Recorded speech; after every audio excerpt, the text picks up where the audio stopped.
खुदाया कायम है ये सारी धरती तेरी है, ये आसमान तेरा। यहोवा मेरे खुदावन बुजुर्ग नाम तेरा। आमीन। ऐसे ताश करेंगे।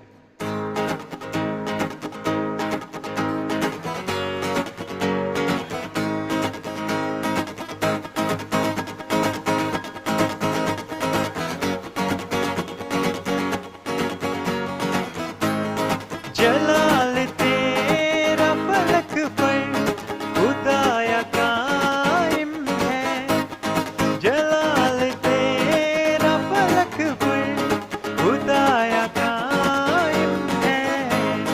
ये सारी धरती तेरी है, ये आसमान तेरा। ये सारी धरती तेरी है, ये आसमान तेरा। यहोवा मेरे खुदावन बुजुर्ग नाम तेरा।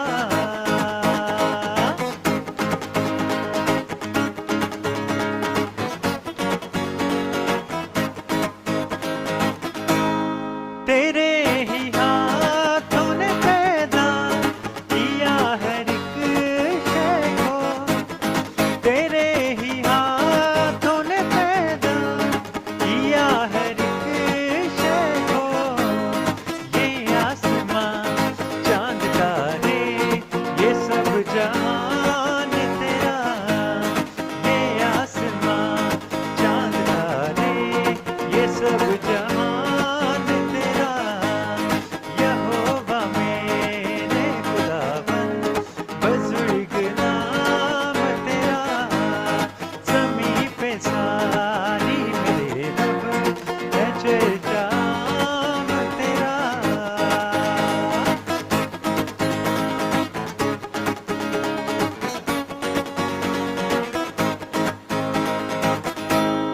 मुखालिफों को दिखाई यूं अपनी कुदरत है, मुखालिफों को दिखाई यूं अपनी कुदरत है।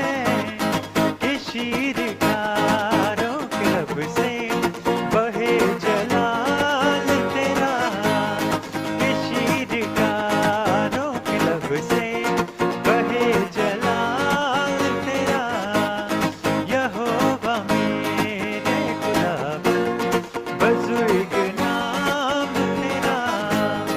ज़मीं पे सारी मेरे रब है चर्चा तेरा। तेरा नाम जलाली है, तेरा नाम यादा है। कमांगे। तेरा नाम जलाली है, तेरा नाम यादा है। हाथों को उठाकर हम, हाथों को उठाकर हम तुझे धन धन कहते हैं। तेरी पाक हज़ूरी में तेरी प्रस्तुति करते हैं। तेरी पाक हज़ूरी में तेरी प्रस्तुति करते हैं। हर लम्हा हर घड़ी, हर लम्हा हर घड़ी तेरे रूह से भरते हैं। तेरी पाक हज़ूरी में तेरी प्रस्तुति करते हैं। तेरी पाक हज़ूरी में तेरी प्रस्तुति करते हैं। सुनेंगे। तू मौत पे फातेह है, तू जीवन दाता है।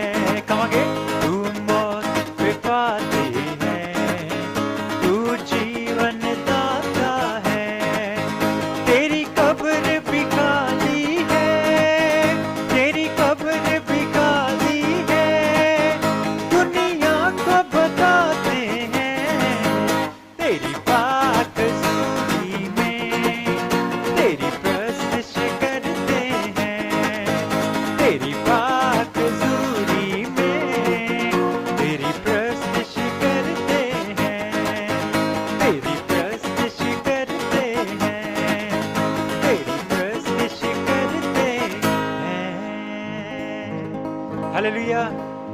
जोरदार तालियां जिंदा खुदा के लिए।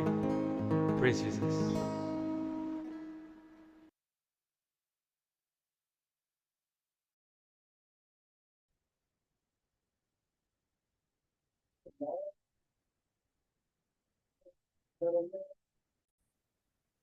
जी स्टूडेंट्स, आपको स्लाइड शेयर हो रही है।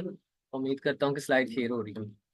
सो लास्ट टाइम हमने यहाँ तक इस बात को सीखा था कि आपको जितने भी टाइटल्स बाइबल मुकद्दस के अंदर, नए अहदनामा के अंदर नजर आते हैं, जिनका ताल्लुक गॉस्पल के साथ है, खुशखबरी के साथ है, इंजील के साथ है, मुख्तलिफ टाइटल से हम उनको देख सकते हैं, खतूत में, अनाजील में भी। लास्ट हम इस बात पर पहुंचे थे कि ये तमाम जो टाइटल्स हैं, ये एक ही खुशखबरी की तरफ इशारा करते हैं। ये एक ही खुशखबरी है जिसको फजल की खुशखबरी कहते हैं। और उसकी वजह क्या है? क्योंकि हमने इस बात को देखा था कि खुदा मोहब्बत है और उसकी मोहब्बत का इजहार उसके फजल से हुआ है।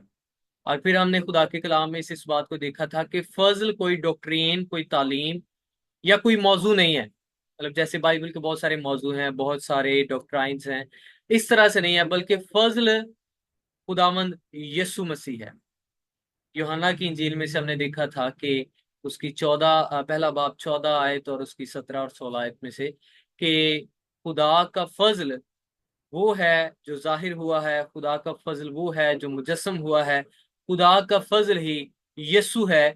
इसलिए जब हम कहते हैं कि फजल की खुशखबरी ही हकीकी खुशखबरी है, फजल की खुशखबरी ही है जो रसूलों ने और शागिर्दों ने और कलीसिया ने बथेरे लोग तक पहुंचाई, और जिसका खादम पौलुस रसूल बना, वो कहता है, अगर आप देखें अमाल की किताब उसका 20 बाब उसकी 24 आयत, तो यहाँ पे वो ये बात बयान करता है, लेकिन मैं अपनी जान को अजीज नहीं समझता कि उसकी कुछ कदर करूं, बामुकाबला इसके कि अपना दौर और वो खिदमत जो खुदावंद यीशु से पाई है पूरी करूं, यानी खुदा के फजल की खुशखबरी की गवाही दूं। ठीक है। सो यहाँ पर वो इस बात को बड़े वाजे तौर पर बयान कर रहा है कि जो गॉस्पल, जो खुशखबरी मैं सुना रहा हूं, जिसको आप सुलह की खुशखबरी कहते हैं, जिसको आप रास्तबाजी की खुशखबरी कहते हैं, जिसको आप खुदा की खुशखबरी कहते हैं, मसीह की खुशखबरी कहते हैं, उसी को वो क्या कह रहा है?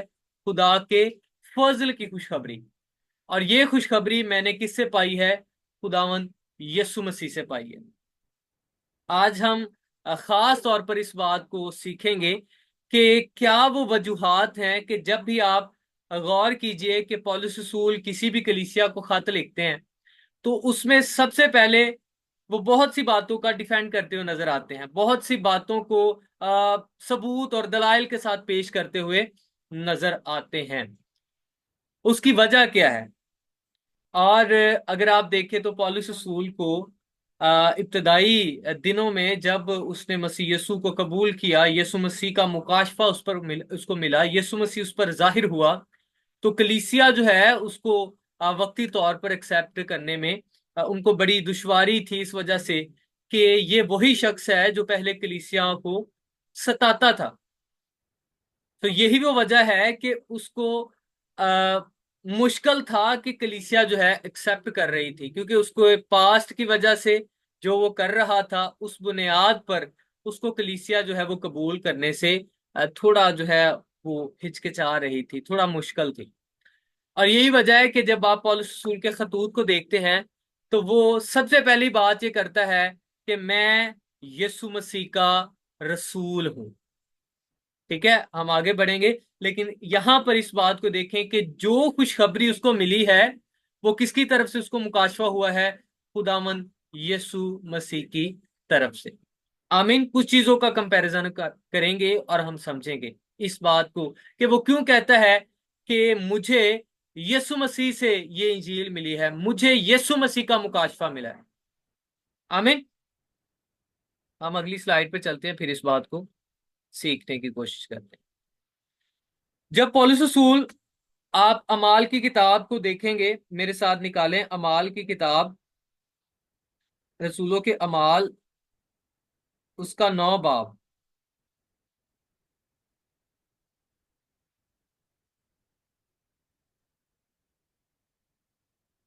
अमाल 9 बाब को जब निकालेंगे तो वहां पे आपको एक बड़ा वाकया नजर आता है, और इसको कहा जाता है कि मसीही ईमान के लिए ये वाकया जो है वो बहुत ही अ, असरअंदाज साबित हुआ, मस्बत अंदाज में।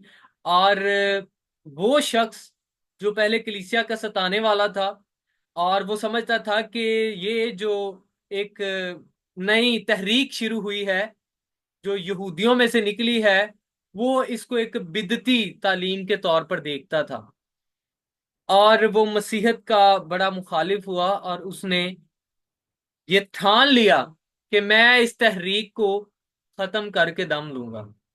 और पहले उसने यरूशलेम में कलीसिया को सताना शुरू किया, और फिर उसने बड़े पैमाने पर यरूशलेम के बाहर जो ये तहरीक सरगर्म अमल थी, उसके लिए उसने क्या लिया, परवाना लिया कि वो क्या करे जी, इनको घरों से घसीट घसीट कर निकाले और फिर इनको कत्ल करे।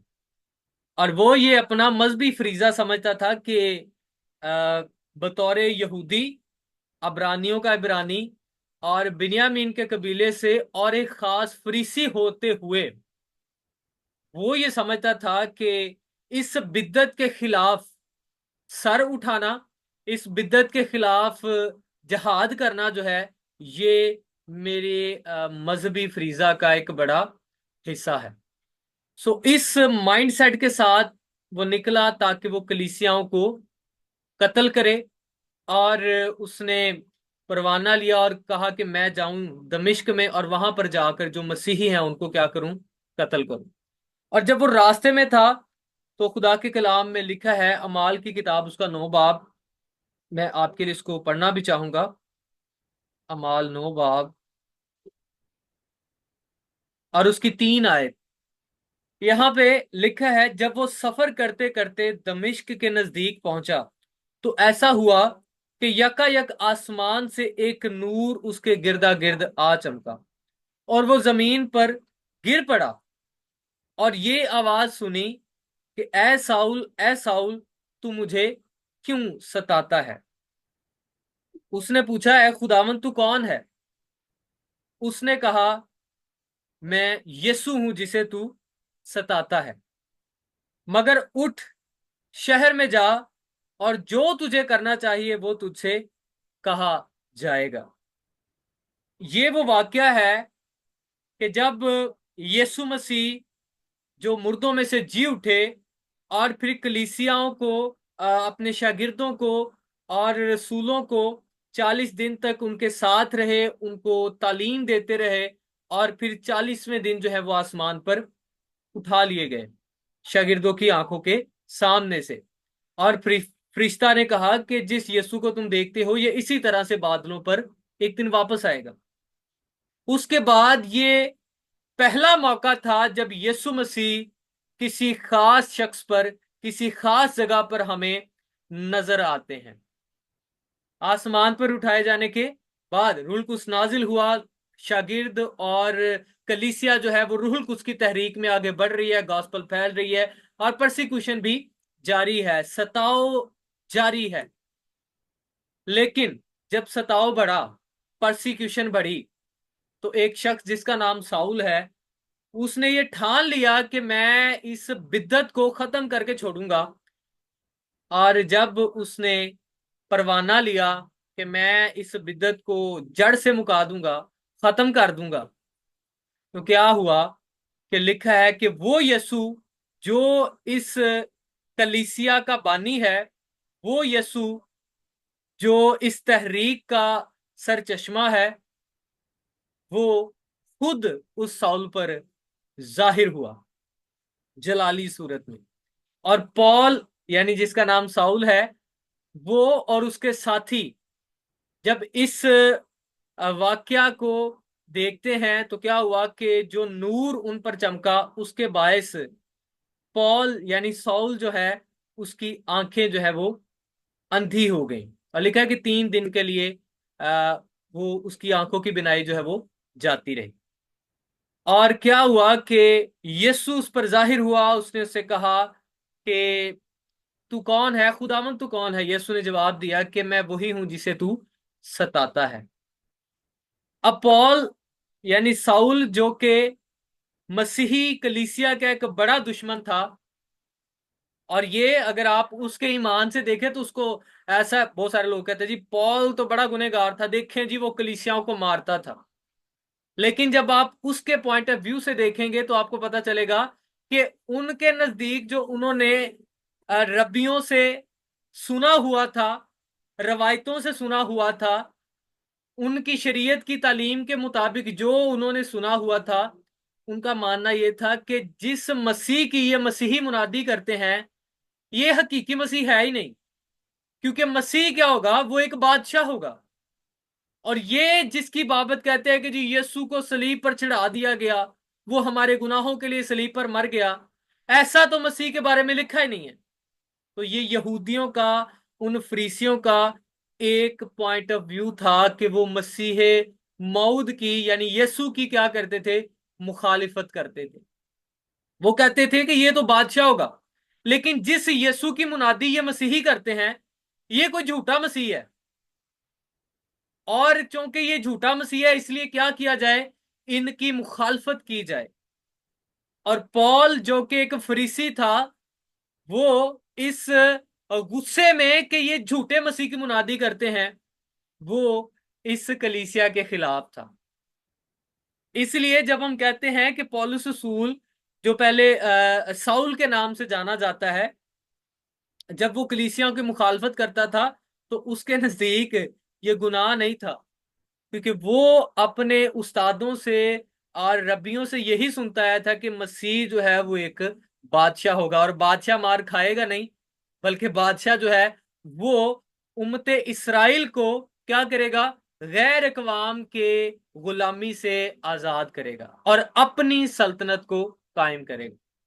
ठीक है, सो ये वो पॉइंट था। और भी बहुत सारी चीजें हैं कि जो जुडाइज्म के मुताबिक वो समझते थे कि ये जिस यीशु की मुनादी करते हैं वो सच्चा मसीह नहीं है, ये झूठा मसीह है।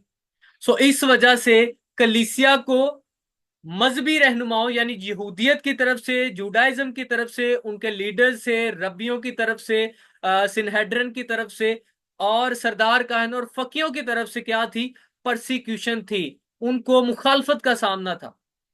और इसी तरह से जब कलीसिया के लोग, रसूल और शागिर्द ये मुनादी करते थे कि यीशु जो है वो बादशाहों का बादशाह है, तो उस वक्त की जो गवर्नमेंट थी वो भी उनको क्या करती थी, इजार इसानी का उसकी तरफ से भी उनको सामना करना पड़ता था। वो भी उनकी मुखालिफ थी। वो कहते थे कैसर से बड़ा हाकम कौन है। ठीक है जी, अगर कैसर के होते हुए कोई बादशाह है, तो ये तो सरासर बादशाह की क्या की जा रही है, मुखालफत की जा रही है। सो इस वजह से कलीसिया को क्या थी, अपने जो उनके, आप कह सकते हैं कि जिस्मानी बहन भाई थे, यानी यहूदी थे, इसराइली थे, उन्हीं के लोग थे, सरदार काहन और बाकी लोग, उनकी तरफ से मुखालफत का सामना इस वजह से था कि ये कहते हैं कि जी यीशु मसीह है। और जो दूसरे हैं, यानी गवर्नमेंट है, रोमी हुकूमत, उसकी तरफ से उनको मुखालफत क्यों थी, क्योंकि वो समझते थे कि ये किसी दूसरे बादशाह की मुनादी करते हैं, और कैसर के मुखालिफ ये यीशु को अपना बादशाह कहते हैं। सो ये वो पस मंजर था जो आपको पहली सेंचुरी में, पहली सदी में, फिर उसके बाद दूसरी सदी के अंदर, तीसरी सदी के अंदर भी नजर आता है कि कलीसिया यहूदियों की तरफ से भी और फिर गवर्नमेंट की तरफ से भी उनको मुखालफत और इजार सानी का सामना था। तो ये वो कॉन्टेक्स्ट है, ये वो पस मंजर है जिसके तहत साउल निकलता है और वो चाहता है कि वो कलीसिया को क्या कर दे, उनके घरों से निकाल निकाल कर क्या करे, उनको कत्ल करे, ताकि इस बिद्दत को जितना जल्दी हो सके वो मिटाया जा सके। लेकिन जब वो रास्ते में था, तो इस कलीसिया का बानी, वो जो नजात का मंबा है, वो जो फजल से मामूर है, वो जिसकी खुशखबरी की मुनादी रसूलों को अरशाद आजम के तौर पर दी गई, और वो जिसके लिए वो अपनी जानें भी देने से गुरेज नहीं करते थे, वो खुदामंदों का खुदा और बादशाहों का बादशाह जलाली यसु साउल पर जाहिर हुआ। और जब आप पढ़ते हैं तो पता चलता है कि साउल जो कि शरा का आलम था, साउल जो कि एक फरीसी था जिस्म के एतबार से, जब उसको यीशु का मुकाशवा हुआ तो उसको लॉ की, उसको पुराने अहदनामा की, उसको पुराने अहद की और मसीह मऊद की हकीकी पहचान हुई। और फिर लिखा है कि उसकी आंखों से 3 दिन बाद वो जो छिलके उतरे, तो वो शरीयत के मुअल्लम से, शरीयत के मुनाद से यस्सु का मुनाद बन गया, यानी उसके फजल की गवाही देना उसने शुरू की। और उसके लिए वो कहता है कि मैं अपनी जान को भी अजीज नहीं समझता कि उसकी कुछ कदर करूं। अब मेरे लिए जो कुछ भी है वो खुदा के फजल की खुशखबरी की गवाही है, वो खिदमत है जो मैंने यीशु से पाई है। और वो शख्स जो कलीसिया का पहले दुश्मन है, जब आप कलीसिया हिस्ट्री को पढ़ते हैं, आप बाइबल मुकद्दस के नए अहदनामा को पढ़ते हैं, तो उलमा का ये कहना है कि ये वो शख्स है जिसको नए अहद में हीरो के तौर पर जाना जाता है।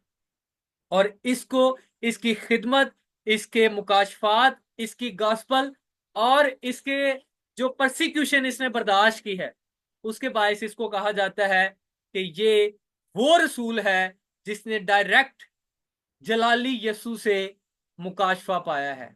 और इसने उस यसु से गॉस्पल को रिसीव किया है, उस यसु से इंजील को रिसीव किया है, जो मुर्दों में से जी उठने के बाद शागिर्दों पर जाहिर हुआ, रसूलों पर जाहिर हुआ, उनके साथ रहा, मौजजात करता रहा और वादा के मुताबिक आसमान पर चला गया और वहां से फिर रूहुल कुद्स भेजा। और इस बंदे के लिए, इस शख्स के लिए खुद वो फिर से इस पर जाहिर हुआ। इसलिए इसको कहते हैं कि ये खुदा के फजल का रसूल है। इसको टाइटल जो दिया गया है, जैसे आपको पता होगा कि यूहन्ना रसूल को कहा जाता है कि वो मोहब्बत का रसूल है। इसका मतलब ये नहीं है कि बाकी रसूलों के पास खुदा की मोहब्बत का मुकाशफा नहीं था, लेकिन समवन इज स्पेशल, कि जिसको पहले वो बात समझ आई, जिसको पहले वो बात समझाई गई। यूहन्ना को मोहब्बत का रसूल इसलिए कहा जाता है क्योंकि यूहन्ना यीशु की मोहब्बत को समझने वालों में से पहला था। यीशु की मोहब्बत का मुकाशफा यूहन्ना को रिसीव हुआ। इसी तरह खुदा के फजल का अगर मुकाशफा किसी को कामिल तौर पर समझ आया तो वो साउल था, जिसका दूसरा नाम पौलुस भी था। आमीन। इसलिए उसको कहा जाता है he is the apostle of grace, वो फजल का रसूल है। इसलिए जब वो कहता है कि मैं इंजील का खादिम बनाऊं, तो कौन सी इंजील? खुदा के फजल की खुशखबरी। आमीन। मेरे साथ आप निकालें गलीतियों पहला बाब और उसकी पहली आयत। सो ये यीशु मसीह का क्या है? चुना हुआ रसूल है। यहां पर आप पढ़ेंगे गलीतियों पहला बाब और उसकी पहली आयत में लिखा है, पौलुस की तरफ से, जो ना इंसानों की जानब से, ना इंसान के सबब से, बल्कि यीशु मसीह और खुदा बाप के सबब से, जिसने उसको मुर्दों में से जिलाया, रसूल है। और सब भाइयों की तरफ से जो मेरे साथ हैं, गलितिया की कलीसियाओं को खुदा बाप और हमारे खुदावन यीशु मसीह की तरफ से तुम्हें फजल और इत्मीनान हासिल होता रहे। आप रोमियो का खत निकालें मेरे साथ। रोमियो पहला बाब उसकी पहली आयत, इसको भी आप देख सकते हैं। रोमियो पहला बाब उसकी पहली आयत आप अपनी बाइबल में से निकालें और देखें। रोमियो पहला बाब उसकी पहली आयत, यहां पे लिखा है, पौलुस की तरफ से, जो यीशु मसीह का बंदा है और रसूल होने के लिए बुलाया गया और खुदा की उस खुशखबरी के लिए मखसूस किया गया। कौन सी खुशखबरी? इसको देख सकते हैं आप, रोमियो पहला बाब और उसकी पहली आयत को देखें तो आगे लिखा है, जिसका उसने पेशतर से अपने नबियों की मार्फत किताब मुकद्दस में हमारे अपने बेटे, हमारे खुदावंद यीशु मसीह की निस्बत वादा किया था, जो जिस्म के तबार से तो दाऊद की नस्ल से पैदा हुआ, लेकिन पाकीजगी की रूह के तबार से मुर्दों में से जी उठने के सबब से कुदरत के साथ खुदा का बेटा ठहरा। आगे क्या लिखा है? जिसकी मार्फत हमको फजल और रसालत मिली, ताकि उसके नाम की खातिर सब कौमों में से लोग ईमान के ताबे हो जाएं। ठीक है, सो यहां पर पूरी डिटेल वो बयान कर रहा है, गलीतियों के खत में भी और रोमियो के खत में भी। सबसे पहली चीज जो आप उसके बाकी खतूत में भी देखेंगे, तो सबसे पहले वो अपनी अपोस्टलशिप को डिफेंड करता है, वो अपने रसूल होने को साबित करता है कि मैं इंसानों की तरफ से नहीं बल्कि यीशु मसीह की तरफ से और खुदा बाप की तरफ से उसकी गॉस्पल के लिए, फजल की इंजील को दूसरों तक पहुंचाने के लिए रसूल मुकर्रर किया गया हूं। आपने देखा कि रोमियो के खत में भी वो ये बात बयान कर रहा है, गलीतियों के खत में भी वो यही बात बयान कर रहा है, ओन सोन बाकी खतूत को भी आप देखेंगे। अब आप इस लाइन से पढ़ेंगे तो आपको समझ आएगी कि वो बाकी खतूत के अंदर भी अपनी अपोस्टलशिप को पहले साबित करता है दलाइल के साथ और सबूत के साथ, और उसमें वो खास बात क्या रखता है कि ये रसूल जो मैं मुकर्रर हुआ हूं, ये मुझे किसी इंसान ने नहीं किया और इंसानों की तरफ से नहीं हुआ। और दूसरी बात वो कहता है कि जो इंजील मैं सुनाता हूं, ये मुझे किसी इंसान की तरफ से नहीं पहुंची, बल्कि ये इंजील डायरेक्ट, ये गॉस्पल डायरेक्ट खुदावंद यीशु मसीह की तरफ से मुझे मिली है। मैं यीशु की तरफ से और खुदा बाप की तरफ से रसूल चुना गया, मुकर्रर किया गया और भेजा गया हूं। आमीन। सो सबसे पहले जब आप देखेंगे उसके खतूत में, उसकी बातों में, तो आपको उसकी रिसालत का डिफेंस नजर आएगा, वो अपनी रिसालत को डिफेंड करता हुआ नजर आता है। फिर रसूल है तो इसका मतलब है कि उसको जो रसूल मुकर्रर करने वाला है, उसने उसको ये खिदमत भी बख्शी है और फिर उसको गॉस्पल भी दी है। आमीन। अब आप सोचे कि ये बातें वो क्यों कर रहा है, क्यों हर खत में वो कहता है कि जी मैं यीशु का चुना हुआ रसूल हूं। वो क्यों कहता है कि जो गॉस्पल मैं सुना रहा हूं ये मेरी नहीं है, ये यीशु की है। जो इंजील जिसका मैं मुनाद बना हूं, जिसके लिए मैं अपनी जान की भी फिक्र नहीं करता, बल्कि अपनी जान भी उस गॉस्पल के लिए देने के लिए हर वक्त तैयार रहता हूं। जिस गॉस्पल के लिए वो करंथियों के खत में कहता है कि अगर कोई फख्र करेगा तो मैं फख्र करने वालों में सबसे बड़ा हूं। गो कि मैं नहीं करना चाहता, मैं नहीं करता। अगर मैं फख्र करूं तो यीशु की सलीब पर करूं, लेकिन अगर कोई फख्र करना चाहे तो मुझसे ज्यादा फख्र नहीं कर सकता। वो कहता है मार खाने में मैं सबसे ज्यादा, सताए जाने में मैं सबसे ज्यादा, लोगों को गॉस्पल सुनाने में मैं सबसे ज्यादा। ठीक है, ऑन सो ऑन बहुत सारी बातें वो बयान करते हैं। तो वो कहते हैं अगर कोई फख्र करेगा तो मैं उन सबसे क्या हूं, बड़ा फख्र करने वाला हूं। लेकिन मैं फख्र नहीं करूंगा, फख्र करूंगा तो सिर्फ यीशु की सलीब पर करूंगा। इसका मतलब है कि कोई ऐसे पॉइंट्स थे, कोई ऐसी मुखालफत थी, कोई ऐसी बातें थी कि उसको ये सारी बातें बयान करना पड़ती हैं। उसकी वजह क्या है? क्योंकि पौलुस रसूल और बाकी रसूलों का जब आप देखेंगे तो यीशु मसीह ने अपनी जमीनी जिंदगी में क्या किया कि जब यीशु मसीह ने बपतिस्मा लिया और उसके बाद उसने 12 रसूलों का चुनाव किया। जब 12 रसूलों का चुनाव किया तो ये सारे वो लोग थे जिन्होंने यीशु की सलीब पर जान देने तक और फिर उसके जी उठने के बाद उसकी बातों को सुना, उसके साथ रहे, जो कुछ वो करता रहा इन्होंने देखा। और उन्होंने यीशु से जब वो जमीन पर था उन्होंने तालीम पाई। और इस वजह से वो शागिर्द या वो कलीसिया जिन्होंने इन रसूलों के जरिया से गॉस्पल को रिसीव किया था, और आपको मैं बताऊं कि कलीसिया के जो पहले 15 से 20 साल हैं, जब आप उसको देखें तो गॉस्पल जो इंजील है, जो निजात का पैगाम है, वो सिर्फ यरूशलेम और सामरिया तक महदूद रहा। यानी वो यहूदियों तक महदूद रहा, क्योंकि वो ये समझते थे कि गॉस्पल सिर्फ यहूदियों के लिए है। और आप इसके लिए देख सकते हैं अमाल की किताब में आपको बहुत सारे ऐसे वाकयात नजर आते हैं। आप पौलुस रसूल के अलावा पतरस रसूल की मिसाल देखें तो पतरस रसूल को रोया मिली, और रोया में क्या देखता है कि आसमान से एक चादर उतरती है जिसमें बहुत सारे जानदार हैं, और उनमें ऐसे जानदार हैं जो शरीयत के मुताबिक क्या है, नापाक है, उनको खा नहीं सकते। और वो चादर उतरती है और खुदावंद की तरफ से पतरस रसूल को यह हुक्म मिलता है कि तू इनको ले और इनको जिबा कर, इनको क्या कर, खा। वो कहता है कि खुदावंद, जो नापाक है वो मैं उनको कैसे खा सकता हूं।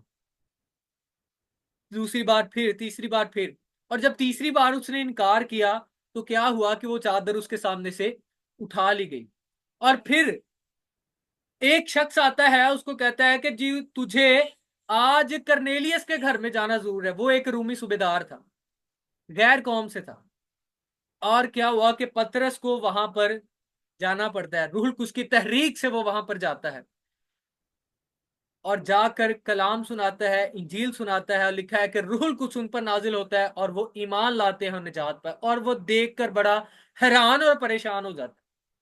और जब वो वापस कलीसिया में आता है तो लोग कहते हैं, इब्तिदाई कलीसिया के वो लोग जो ये समझते थे कि गॉस्पल सिर्फ और सिर्फ किन के लिए है, यहूदियों के लिए है, वो बनी इसराइल के लिए है, गैर इकवाम के लिए नहीं। तो वो पतरस को कहते हैं कि तूने ये क्या किया, तू क्यों गैर इकवाम में गया।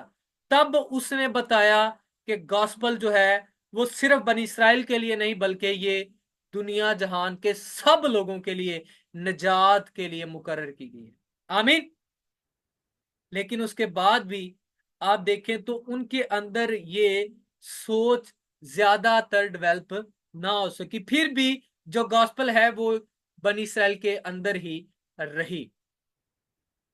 और फिर जब पौलुस रसूल को खुदावंद यीशु मसीह का मुकाशफा हुआ तो वो कलीसिया के लोग जो शागिर्दों से, वो शागिर्द जिन्होंने यीशु से उसके आसमान पर उठाए जाने से पहले, मसलूब किए जाने से पहले वो रसूल मुकर्रर हुए और तालीम पाई थी, और उनके वसीला से जो कलीसियाएं ईमान लाई, और खासकर वो लोग जिनका ताल्लुक फरीसियों से था, जो फकीयों से था।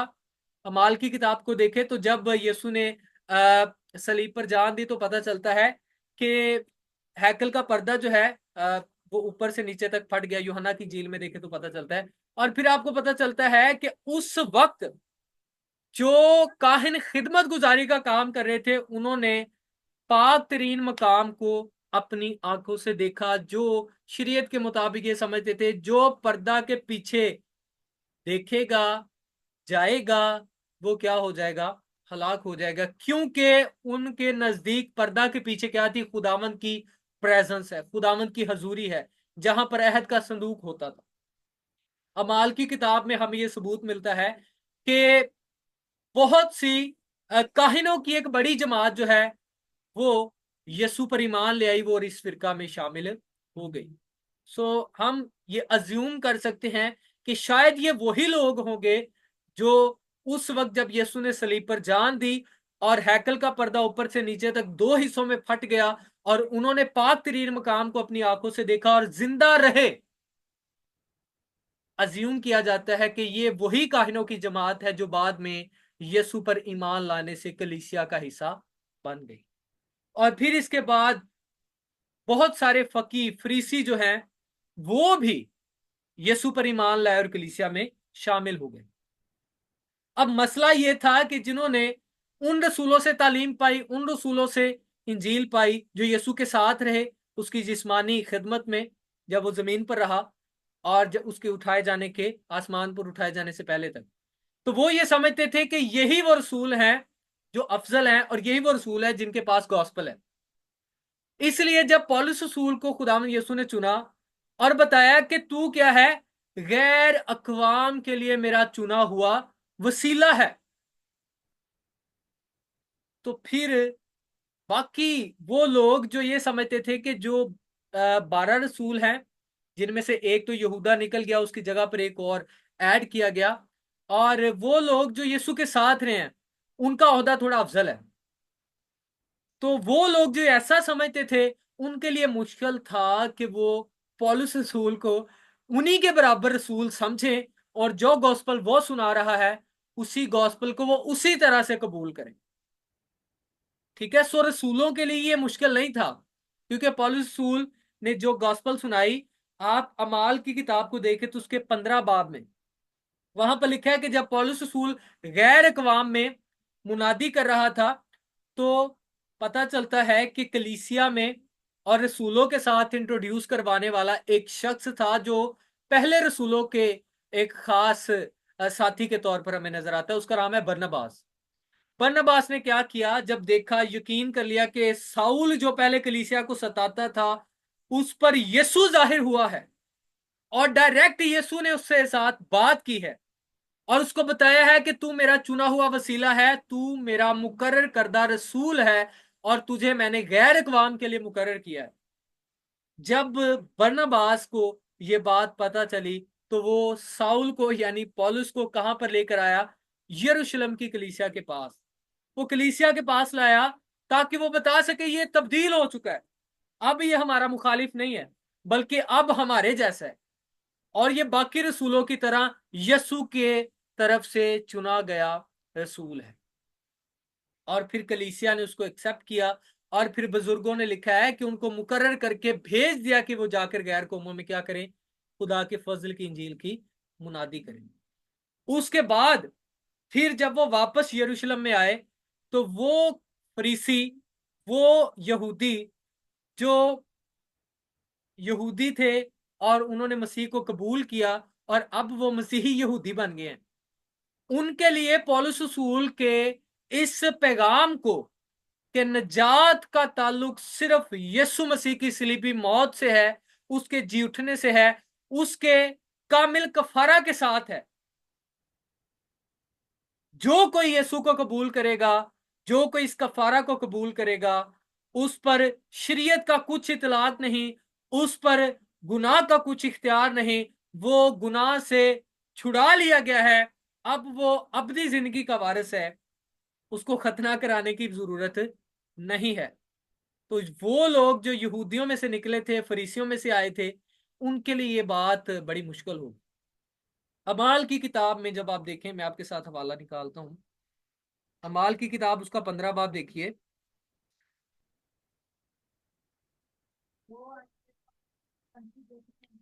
अमाल की किताब उसका 15 बाब।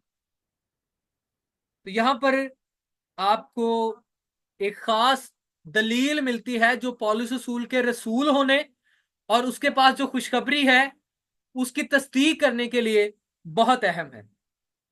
यहां पर आप देखें तो आप 6 आयत को देखें, 15 बाब और उसकी 6 आयत, और लिखा है, बस रसूल और बुजुर्ग इस बात पर गौर करने के लिए जमा हुए और बहुत बहस के बाद पतरस ने खड़े होकर उनसे कहा कि ऐ भाइयों, तुम जानते हो कि बहुत अरसा हुआ कि जब खुदा ने तुम लोगों में से मुझे चुना कि गैर कौम में मेरी जुबान से खुशखबरी का कलाम सुने और ईमान लाएं, और खुदा ने जो दिलों को जानता है उनको भी हमारी तरह रूहुल कुद्स की देकर उनकी गवाही दी और ईमान के वसीला से उनके दिल पाक करके हम में और उनमें कुछ फर्क न रखा।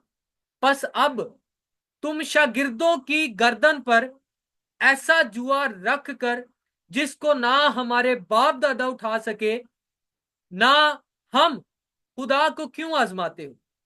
हालांकि हमको यकीन है कि जिस तरह वो खुदामंद यीशु के फजल ही से निजात पाएंगे, उसी तरह हम भी पाएंगे। फिर लिखा है, फिर सारी जमात चुप रही और पौलुस और बरनबास का बयान सुनने लगी कि खुदा ने उनकी मार्फत गैर कौमों में कैसे कैसे निशान और अजीब काम जाहिर किए। और जब वो खामोश हुए तो याकूब कहने लगा कि ऐ भाइयों, मेरी सुनो।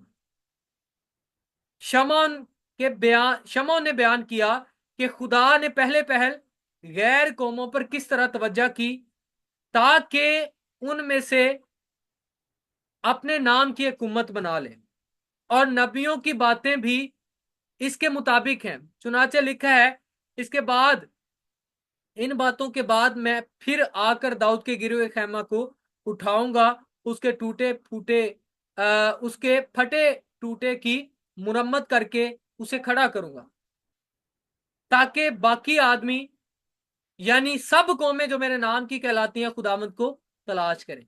ये वही खुदावंद फरमाता है जो दुनिया के शुरू से इन बातों की खबर देता आया है। बस मेरा फैसला यह है कि जो गैर कौमों में से खुदा की तरफ रजू होते हैं, हम उनको तकलीफ ना दें, मगर उनको लिख कर भेजें कि बुतों की मकरूहात और हरामकारी, गला घोंटे हुए जानवरों और लहू से परहेज करें। और क्योंकि कदीम जमाना से हर शहर में मूसा की तौरात की मुनादी करने वाले होते चले आए हैं और वो हर सबत को इबादत खानों में सुनाई जाती है। आगे लिखा है, इस पर रसूलों और बुजुर्गों ने सारी कलीसिया समेत मुनासिब जाना कि अपने में से चंद शख्स चुनकर पौलुस और बरनबास के साथ इन ताकिया को भेजें, यानी यहूदा को जो बरसबा कहलाता है और सिलास को। ये सब भाइयों में मुकद्दम थे। ठीक है जी। सो यहां पर आपको नजर आता है कि जो पहली काउंसिल है, जिसको काउंसिल ऑफ जेरूशलम भी कहा जाता है, उसमें यह तय पाया कि पॉल और बरनबास जो गॉस्पल सुना रहे हैं, ये कोई अलग नहीं है और निजात का ताल्लुक सिर्फ खुदा के फजल के साथ। पतरस जो उस वक्त यरूशलेम की कलीसिया में एक खास शख्स के तौर पर मुकर्रर किया जाता है यीशु की तरफ से, और फिर याकूब जो यीशु मसीह के भाई के तौर पर हमें नजर आता है, वो यरूशलेम की कलीसिया के एक लीडर के तौर पर है।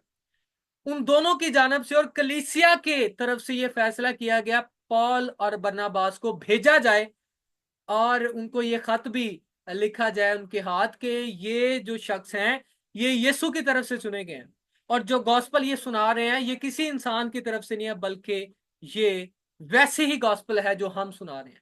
निजात का ताल्लुक सिर्फ खुदावंद यीशु के फजल के साथ है। फिर आप देखें मेरे साथ गलीतियों का खत, पौलुस रसूल का खत गलीतियों के नाम और उसका पहला बाब।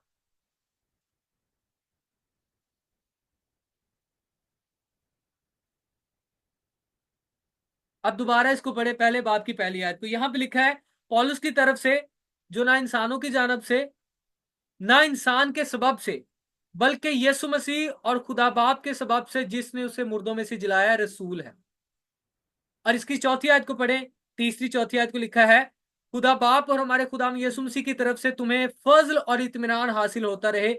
उसी ने हमारे गुनाहों के लिए अपने आप को दे दिया ताकि हमारे खुदा और बाप की मर्जी के मुआफिक हमें इस मौजूदा जहान से खलासी बख्शे, उसकी तमजीद अब्दुल आबाद होती रहे।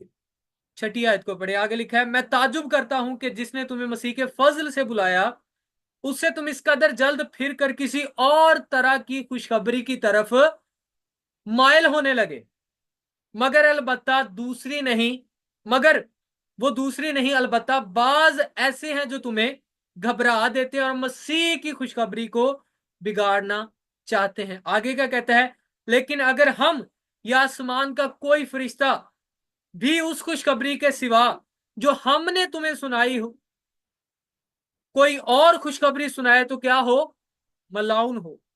जैसा हम पेशतर कह चुके हैं वैसा ही अब फिर कहता हूं कि उस खुशखबरी के सिवा जो तुमने कबूल की थी, अगर कोई तुम्हें और खुशखबरी सुनाए तो वो क्या है, मलाउन है। आगे वो कहता है, अब मैं आदमियों को दोस्त बनाता हूं या खुदा को? क्या आदमियों को खुश करता हूं या अगर आदमियों अब तक आदमियों को खुश करता रहता तो मसीह का बंदा ना होता। अगली आयत भी पढ़ ले ताकि आपको क्लियर हो जाए। लिखा है, ऐ भाइयों मैं तुम्हें जताए देता हूं कि जो खुशखबरी मैंने सुनाई वो इंसान की सी नहीं, क्योंकि वो मुझे किसी इंसान की तरफ से नहीं पहुंची और ना मुझे सिखाई गई, बल्कि यीशु मसीह की तरफ से मुझे उसका मुकाशफा हुआ है। आमीन। सो यहां तक हम इस बात की समझ आती है कि पौलुस रसूल की जो मुखालफत हो रही थी, सबसे पहले रसूलों ने उसकी क्या की, उसकी सपोर्ट की पौलुस के हक में।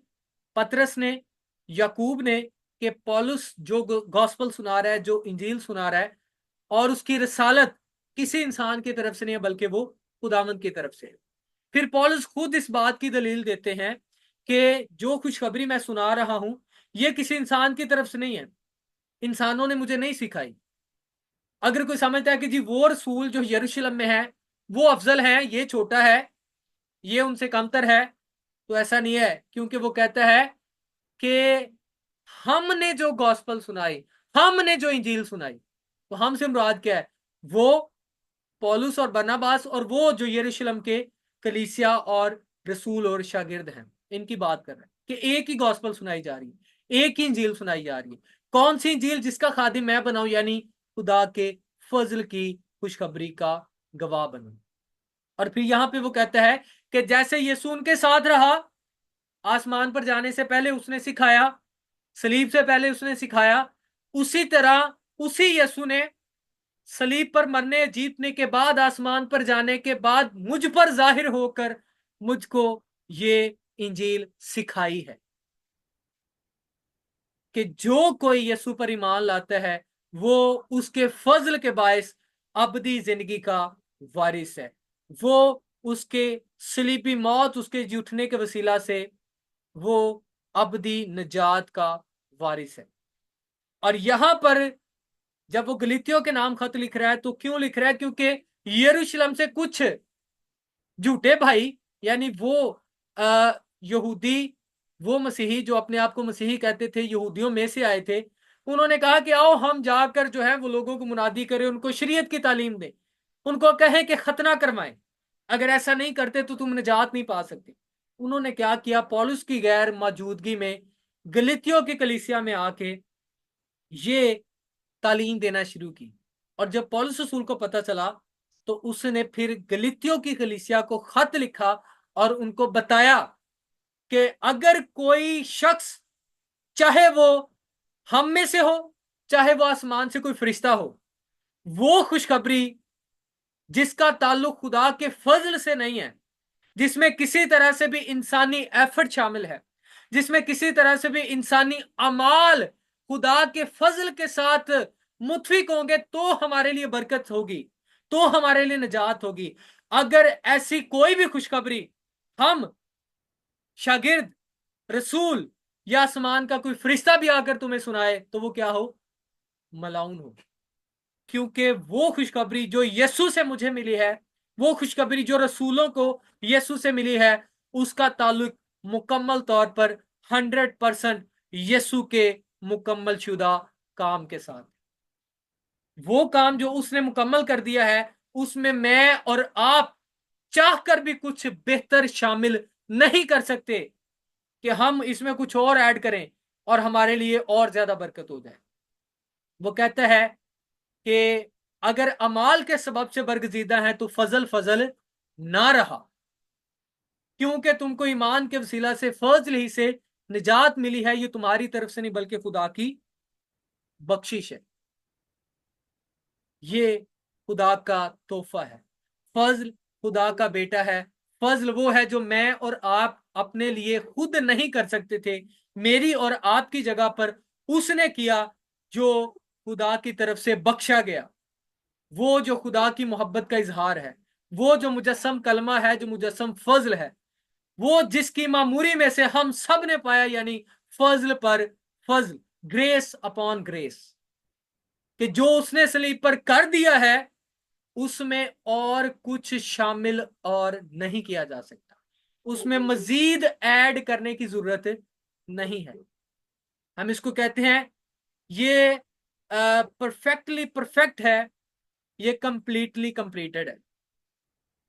यीशु मसीह ने जो सलीब पर किया है वो कामिल तौर पर मुकम्मल है, उसमें मजीद मैं और आप कुछ शामिल नहीं कर सकते। जैसे वो आ, शख्स जो चुपके से गलीतियों की कलीसिया में शामिल हुए, उन्होंने कहा नहीं नहीं, खतना कराना भी जरूरी है, नहीं नहीं, मूसा दी बाकी शरीयत अमल करना भी जरूरी है। यसू तो ठीक है, फजल तो ठीक है, लेकिन ਤੁਹਾਨੂੰ ਉਹਦੇ ਨਾਲ ਸ਼ਰੀਅਤ ਨੂੰ ਵੀ ਮੰਨਣਾ ਪਏਗਾ, ਤੁਹਾਨੂੰ ਉਹਦੇ ਨਾਲ ਖਤਨਾ ਵੀ ਕਰਾਣਾ ਪਏਗਾ।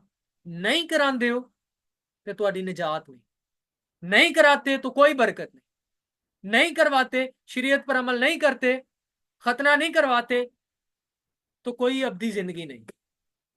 पॉल कहते हैं अगर ऐसी कोई इंजील सुनाता है तो वो पहली बात वो झूठी इंजील है, दूसरी बात ऐसा सुनाने वाले पर भी क्या हो, खुदा की तरफ से मलाउन हो, वो लानत हो। ये ऐसी बड़ी स्टेटमेंट है जिसको हम कहते हैं कि हमें जो खुदा के कलाम की खिदमत करने वाले हैं, हम जो सुनने वाले हैं और दूसरों तक पहुंचाने वाले हैं, क्या कभी हमने इस बात को गौर किया कि क्या हम उन चुपके से शामिल हुए जो लोग हैं उनकी वाली इंजील तो नहीं सुना रहे।